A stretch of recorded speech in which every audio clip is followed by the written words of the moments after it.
Most English videos are about helping you speak better, but this one could save your life. Today, you're going to learn exactly what to say if you have a medical emergency in the UK and need help fast. Hi, I'm Steve. Let's do this. Watch this.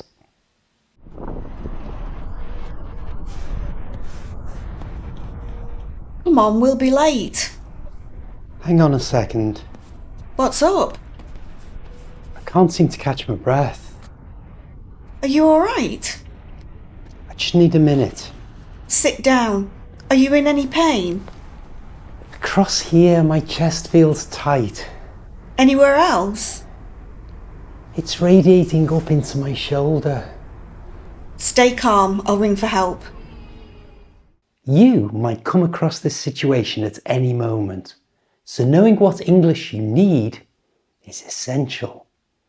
Let's take a look at what was said. First, you heard me say, I can't seem to catch my breath. This is an expression used when you're struggling to breathe. You often hear it when someone's been running or doing exercise, but here it was far more serious. Sarah asked, Are you alright?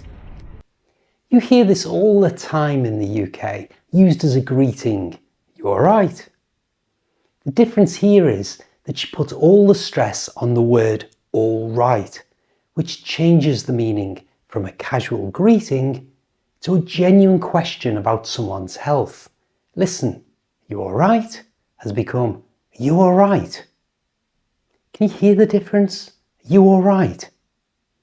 All that stress on that last word. To describe the pain, I said, it's radiating up into my shoulder. This means moving out from, spreading.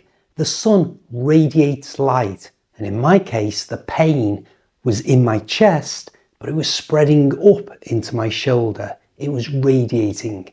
The pain was radiating.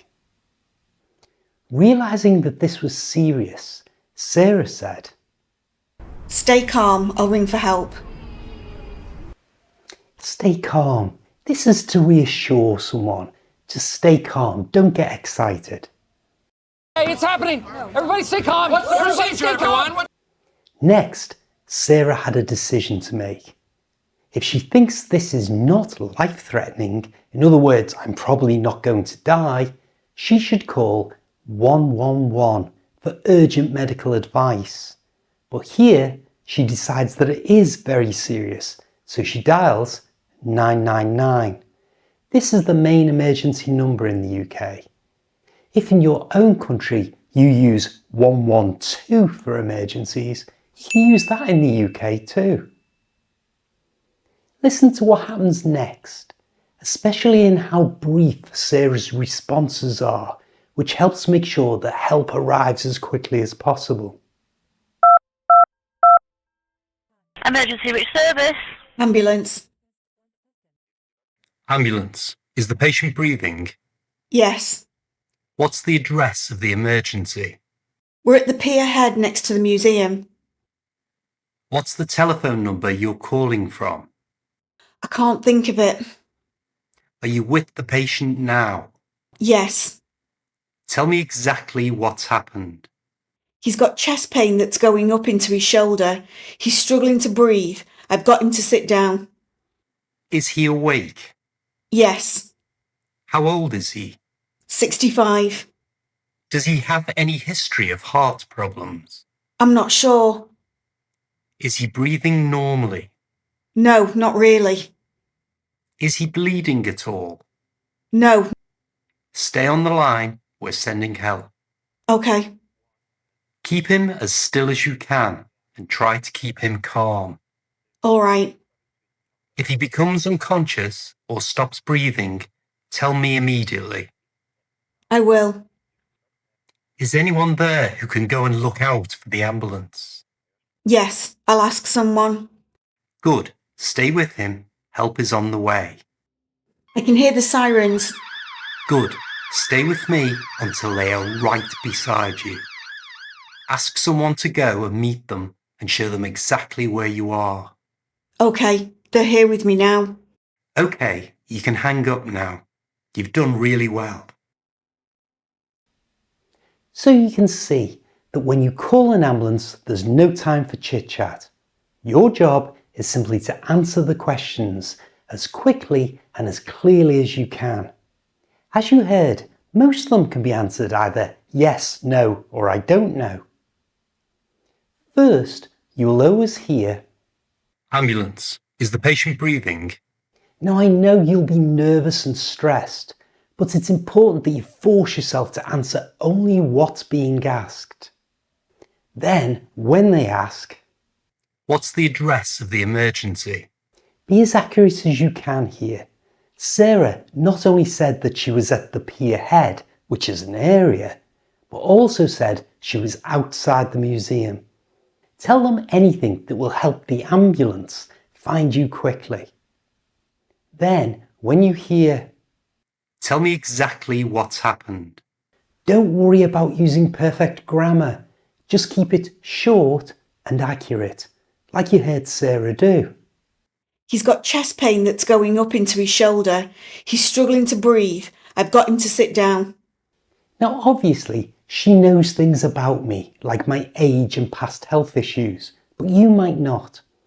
The person you're calling for might be a complete stranger. And in that case, just say so. For example, if they ask how old the person is, give your best guess. You could say, he looks about 30, or she looks about 80. It's a teenager. These questions will not delay help arriving. While they're asking them, if you need an ambulance, it'll already be on its way. It's very important that you stay on the phone line, both to tell them if the person's condition changes and to get more advice about what you can do to help. If there are other people around, ask one of them to look out for the ambulance and show them exactly where you are. If you want to go over all this language again later, you can download the full guide in the description. Now let's see what happened next. I can hear the sirens.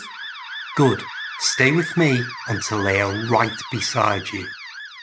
Ask someone to go and meet them and show them exactly where you are. OK, they're here with me now. OK, you can hang up now. You've done really well.